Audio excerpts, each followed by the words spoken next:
நம்ம வீட்டு குட்டீஸுக்கு நம்ம பீஸா பர்கர் எல்லாம் வாங்கி கொடுக்காம நம்மளே ப்ரெட்டை வாங்கி நம்மளே செஞ்சு கொடுத்தா அது எவ்வளோ பிடிக்கும் பசங்களுக்கு. நம்மளும் பீஸா செய்கிற மாதிரி செஞ்சால் நல்லா பிடிக்கும் பசங்களுக்கு.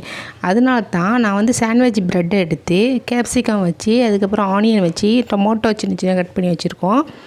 எல்லாம் வச்சதுக்கப்புறம் கொஞ்சம் டொமேட்டோ சில்லி சாஸ் கொஞ்சம் ஊற்றிக்கிட்டு மயோனஸ் அதை கொஞ்சம் ஊற்றிக்காச்சு. கீழே வந்து ஸ்டவ் எரியுது. அதுக்கு மேலே நான் தோசை தவாவை வச்சு தான் செய்கிறேன். வேணும்னா நீங்கள் மைக்ரோ ஓவனில் செய்யலாம்.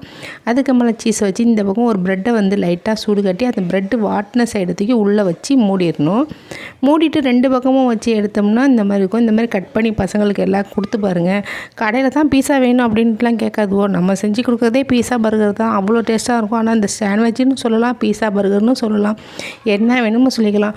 ஆனால் நம்ம செஞ்சு கொடுத்தா பிள்ளைங்களுக்கு எல்லாத்துக்கும் ஹெல்த்தியாக இருக்கும். அதனால நம்ம சேனலை சப்ஸ்கிரைப் பண்ணிக்கி நெக்ஸ்ட் வீடியோவில் பார்ப்போம். ஓகே ஃப்ரெண்ட்ஸ், பாய்.